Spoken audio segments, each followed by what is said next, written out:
Assalamualaikum warahmatullahi wabarakatuh. Kembali lagi bersama kita kelompok 5. Di sini kami ingin mengerjakan tugas daripada Pak dosen Pak Anco dengan judul manajemen peserta didik. Di sini ada rekan saya bernama Mustika Chandrawulan, Cindy Fadila, Safira dan juga Anissa Putri. Pertama-tama saya ingin menanyakan kepada rekan saya yaitu Mustika, bagaimana menurut Anda kondisi sekolah dilihat berdasarkan sarana dan prasarana?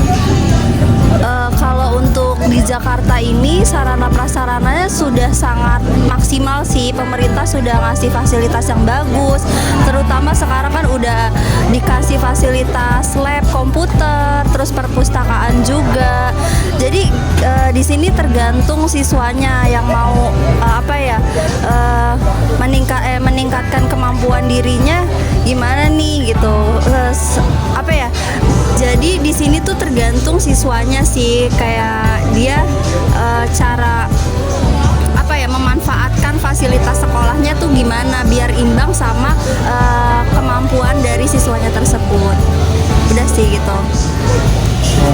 Baik, terima kasih atas jawabannya dari Mbak Mustika. Kemudian dari pertanyaan kedua, saya akan menanyakan kepada Mbak Cindy, bagaimana menurut Anda kondisi sekolah dilihat berdasarkan anggaran? Kalau menurut saya untuk sekolah yang dilihat dari kondisi anggaran, menurut saya untuk sekolah yang berdasarkan dengan anggaran untuk peserta didik seharusnya tidak merasa terbebani lagi, karena untuk sekarang ini sudah banyak KJP. Jadi banyak juga untuk peserta didik yang membeli kayak peralatan sekolah atau membayar kebutuhan di sekolahnya itu bisa pakai KJP sih, kayak gitu. Berarti untuk saat ini peserta didik bisa lebih mendapatkan lebih tepatnya kayak udah bisa banyak bantuan dari pemerintah juga ya? Iya, betul. Oke, baik. Mungkin setelahnya saya akan nanya sama Mbak Safira. Kalau menurut Mbak Safira sendiri, kondisi sekolah dilihat berdasarkan tata laksana. Kalau menurut saya dilihat dari tata laksananya itu, kalau misalnya kita perencanaan tata laksana dari sekolahnya itu udah baik, pasti si peserta didik juga akan mengikuti tata laksana ini secara baik gitu. Jadi harus terstruktur dari awal, rencananya itu apa saja ke depannya, seperti rencana tahunan atau rencana semester gitu. Jadi si peserta didik ini juga bisa mengikuti alur dari sekolah ini seperti itu. Oke, baik. Terima kasih atas jawabannya Mbak Safira. Kemudian yang selanjutnya saya bertanya sama Mbak Anissa, bagaimana kondisi sekolah dilihat berdasarkan organisasi? Menurut saya adanya organisasi di sekolah itu kayak organisasi OSIS gitu kan. Itu menurut saya itu wajib, terus bisa buat kayak mengembangkan sekolahnya, kayak misalnya ada perlu bantuan di sekolah, misal mau yang kayak peserta didik baru, terus kita tuh harus misalkan gurunya tuh kelimpungan gitu, kayak keberatan banget harus ngurusin peserta didik yang baru-baru. Nah, kita tuh butuh bantuan dari OSISnya gitu buat berkembang. Dengan bantuan itu anak-anak peserta didik yang barunya itu jadi aman, kayak terkendali aja gitu aja sih.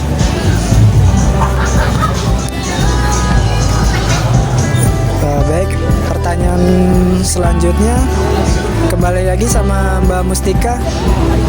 Bagaimana kondisi sekolah dilihat berdasarkan hubungan sekolah itu sendiri dan juga masyarakat dari segi guru? Mbak Mustika ini kan sebagai calon guru ya, dilihat dari berdasarkan hubungan sekolah itu sendiri bagaimana? Menurut pendapat saya sih ya, hubungan antara sekolah dan masyarakat itu sangat membantu masyarakat sekitar sekolah itu dengan membentuknya UMKM atau dibuatnya kantin dari masyarakat itu sendiri. Contohnya kayak misalkan di sana kita buka lapangan pekerjaan baru untuk masyarakat yang ada di sekitar sekolah itu untuk berjualan di area kantin sekolah itu. di situ juga kita bisa nih mengedukasi masyarakat juga untuk mengajak anak-anaknya untuk ayo, kalau pendidikan tuh sangat penting untuk di era sekarang ini. Jadi ya timbal baliknya ada kayak simbiosis mutualismenya tuh ada sih kayak gitu.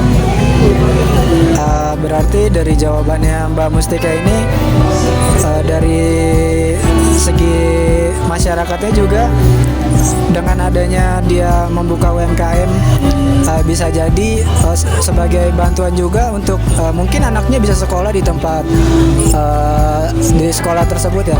Iya betul. Jadi kayak misalkan ada orang tua murid yang kurang mampu gitu. Jadi pihak sekolah bisa membantu nih orang tua murid itu untuk buka usaha di kantin sekolah tersebut, sehingga anaknya juga bisa sekolah di sekolah tersebut. Walaupun udah ada bantuan KJP ya, tapi kan untuk ongkosnya juga perlu kan. Jadi ya udah sekolah membantu untuk membuat itu UMKM di area kantin itu. Oke, baik, terima kasih atas jawabannya Mbak Mustika. Baik, pertanyaan selanjutnya kepada Mbak Cindy Fadila. Menurut Mbak Cindy Fadila sendiri sebagai calon guru, sudahkah tiap guru memenuhi 24 jam pelajaran selama seminggu? Kalau menurut saya untuk sekarang ini guru belum terlalu memenuhi pelajaran ya selama 24 jam, karena kan masih misalnya Terbatas waktu. Iya kan. 24 jam. Iya, karena kan selama mengajar itu kan nggak sepenuhnya menerapkan materi terus. Pasti kan ada seperti kayak kegiatan tanya jawabnya atau hal yang lain gitu. Jadi nggak sepenuhnya selama mengajar itu 24 jam tentang pelajaran sih kayak gitu. Jadi menurut saya belum menerapkan 24 jam pelajaran. Iya. Karena semua ada batas pikirannya anak muridnya tuh mampunya nyampe mana gitu. Oke, baik. Selanjutnya, pertanyaan selanjutnya untuk Mbak Safira. Menurut Mbak Safira sendiri, melihat situasi saat ini sebagai calon pendidik, sudahkah kebutuhan seorang guru terpenuhi? Kalau menurut saya pribadi, mungkin untuk di kota-kota besar seperti Jakarta ini kan kebanyakan guru itu sudah ASN ya, maksudnya, atau kita bilang pegawai negeri sipil gitu ya, PNS. Itu untuk guru yang jadi PNS itu mungkin sudah tercukupi gitu, karena sudah ditanggung oleh pemerintah gitu. Tapi untuk di kota-kota kecil misalnya atau daerah terpencil itu sekarang ini juga walaupun zaman sudah maju, tapi tetap aja kebutuhan guru itu belum terpenuhi gitu. Apalagi soal gaji, banyak gaji guru itu yang masih kecil atau di bawah standar gitu, sehingga guru-guru ini merasa kalau jasanya ini dibayar itu nggak sepadan untuk yang sudah dikerjakan seperti itu. Jadi masih ada ketimpangan sosial lah di beberapa guru, seperti perbedaannya di kota besar sama di daerah terpencil seperti itu. Pedesaan gitu ya? Iya betul. Pasti di pedesaan pasti masih terbelakang ya, masih gaji guru tuh masih jasa guru tuh masih honornya itu masih nggak dihargai seperti itu, untuk kasarnya ya seperti itu. Baik, terima kasih jawabannya dari Mbak Safira. Kemudian bisa saya lanjutkan pertanyaannya untuk Mbak Anissa. Bagaimana menurut Mbak Anissa tingkat penguasaan iptek di sebuah sekolah? Menurut saya penguasaan iptek ya tadi udah berkembang bagus banget sih. Jadi kan kalau dari zaman saya pun udah berkembang bagus, cuman sekarang distabilin lagi karena di tiap-tiap masing sekolah itu pasti ada kayak lab komputer gitu kan. Terus sekarang waktu zaman COVID itu kita udah memakai sistem daring gitu kan. Jadi semua peserta didik tuh harusnya udah paham dengan akan adanya kayak teknologi yang sekarang yang semakin maju gitu. Kurang lebih sih sebegitu.